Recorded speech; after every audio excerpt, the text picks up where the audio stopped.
Hi, I'm Ava, and this is the story of my complicated relationship with my mother-in-law, Sophia. From the moment I married William, Sophia made it clear she didn't approve of me. She was rigid, old-fashioned, and openly critical. Nothing I did ever seemed good enough in her eyes. For a while, distance protected us. William and I lived far away, and Sophia's interference was limited to phone calls and the occasional passive-aggressive comment. But when William accepted a job closer to his parents, everything changed. I told myself I could handle her. I'd grown up dealing with difficult people, my own parents had prepared me well. What made things harder was our daughter, Luna. Benjamin, William's father, was kind and warm, but Sophia had access to Luna, and Luna adored her grandparents. They were the only grandparents she really knew, since I was no longer in contact with my own parents. For Luna's sake, I swallowed my pride. I tolerated Sophia's remarks, her judgment, her constant need to undermine me. Family mattered deeply to William, and I didn't want to be the reason Luna lost people she loved. But Sophia never stopped crossing lines. She constantly criticized Luna's diet, insisting I wasn't feeding her properly. According to her, Luna needed nuts for protein. The problem? Luna was severely allergic to nuts. Even the smell could make her sick. I explained it again and again. We've talked to her doctor. I told her firmly, Luna's diet is balanced. She doesn't need nuts, and exposure could land her in the hospital. Sophia dismissed me every time. She needs to build tolerance, she snapped. You're overreacting. You're turning her weak. She even tried to sneak nuts into Luna's food until Luna, bless her heart, refused on her own. Still, I couldn't shake the fear. One night, I sat William down. I'm scared to leave Luna alone with your mother, I admitted. She doesn't respect Luna's allergy. What if she decides to help behind our backs? William sighed. You're worrying too much. My mom has outdated ideas. Sure, but Dad's always around. She wouldn't cross that line. She already has, I said. I don't feel safe. She'll listen to me, he promised. I'll talk to her.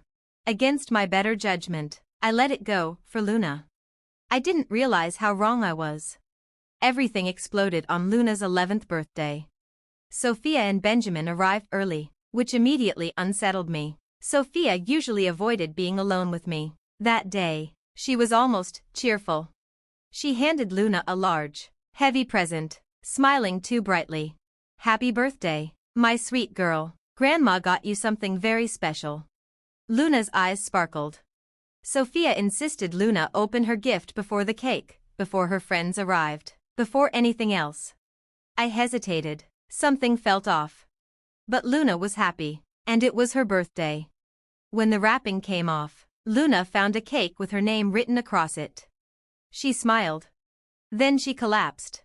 Panic ripped through the room. Her throat began to swell. Her lips turned blue.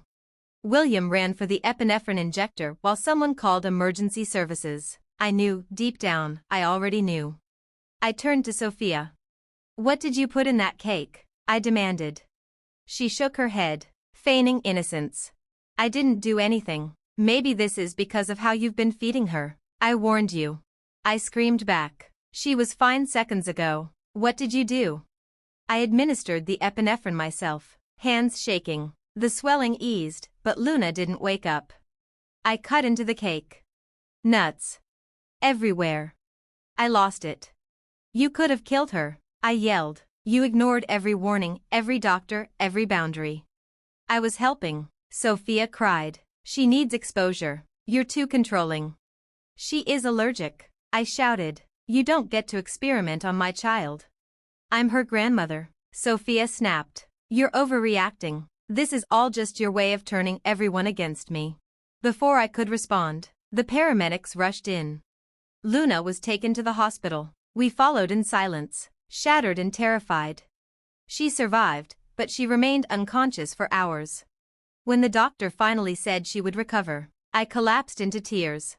I called Benjamin to let him know Luna was stable. When I hung up, I turned to William, my voice hollow.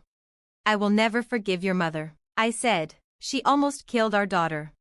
William stared at the floor, his voice barely a whisper. My mom has become someone I don't recognize anymore. I don't even recognize her anymore. William said quietly. She did all of this just to make you look like a bad mother. She pretended it was about Luna's happiness. But she never once thought about how dangerous her actions were. And even now, she still claims you planned everything. He looked broken. Today showed me how far my mom is willing to go to hurt you. I'm so sorry I didn't see it sooner. I should have protected you both. I failed, as a husband. And as a father. From now on, my only priority is Luna. I won't let my mother's influence hurt her ever again. For the first time, William truly understood the severity of what had happened. And Benjamin, who had always been a loving, attentive grandfather, was deeply shaken. Sophia had crossed a line she could never come back from. This time, there would be consequences. We made a decision right there in the hospital. Sophia was no longer part of our lives. Her actions were a direct threat to Luna's safety, and we would not allow her anywhere near our daughter again. Protecting Luna came before everything else, even family. A few hours later, we returned home. Benjamin, Sophia, and a handful of stunned guests were still there, waiting for news. The living room felt heavy with tension. Benjamin was standing over Sophia, scolding her, while she sat on the couch scrolling through her phone, completely indifferent. The untouched birthday cake sat nearby, a cruel reminder of what she had done. I steadied myself. Luna is stable, I announced. She's still unconscious, but the doctors are confident she'll recover. Benjamin let out a breath of relief. Thank God. Sophia barely looked up. See? I told you she'd be fine. This was blown way out of proportion. Her allergy will go away soon anyway. That was it. William exploded. He tore into her, his voice shaking with fury. Benjamin joined him, openly expressing his disappointment and shame. The guests stared at Sophia in horror, finally seeing her for who she truly was. I stepped forward.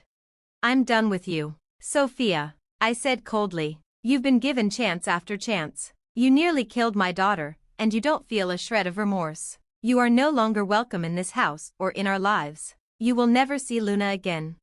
Sophia jumped to her feet. You don't get to decide that. My son won't abandon me over this. Yes, I will, William said firmly. You're done. Dad is welcome any time, but you are not. You put my daughter in the hospital and acted like it was justified. I won't let someone so cruel anywhere near my family. Sophia looked around desperately. No one defended her, not even Benjamin. She snapped, pointing at me. This is all your fault, Ava. You turned everyone against me. I'll sue you for grandparents' rights. I'll take you to court. I didn't flinch. You won't get very far asking for visitation from a jail cell, I said calmly. What you did was a crime. You knowingly poisoned a child by exposing her to allergens. The police have already been called. Her face drained of color. Before she could respond, 2 officers walked in. Sophia, one of them said, you're under arrest. She screamed, cried, begged us to stop it. She clutched at Benjamin, pleading for help. But Benjamin stepped back. I warned you for years, he said quietly. Today, you endangered our granddaughter. I won't protect you anymore. William didn't hesitate. Take her away. Sophia was led out in handcuffs, still sobbing, her lies finally exposed. We returned to the hospital with a strange sense of peace. The next day, Luna woke up. She was frightened and begged us to keep her away from Sophia, telling us how her grandmother had tried to force her to eat foods she knew were dangerous. My heart shattered hearing that. We immediately arranged therapy for Luna. William and I began counseling as well, to heal, to grow stronger, to protect our family better. Benjamin stood by us every step of the way. Sophia's life unraveled quickly. Her family cut her off. Her friends abandoned her. No one posted bail. Benjamin filed for divorce the very next day. She was served while still behind bars. Our legal case moved forward swiftly. She was ordered to pay Luna's medical bills, and the judge handed down a prison sentence, citing her lack of remorse and the severity of her actions. We secured restraining orders to ensure she could never come near us again. Luna is safe now. And if Sophia ever even thinks about crossing that line again, she'll learn one thing very clearly. There is nothing more dangerous than parents who will do anything to protect their child.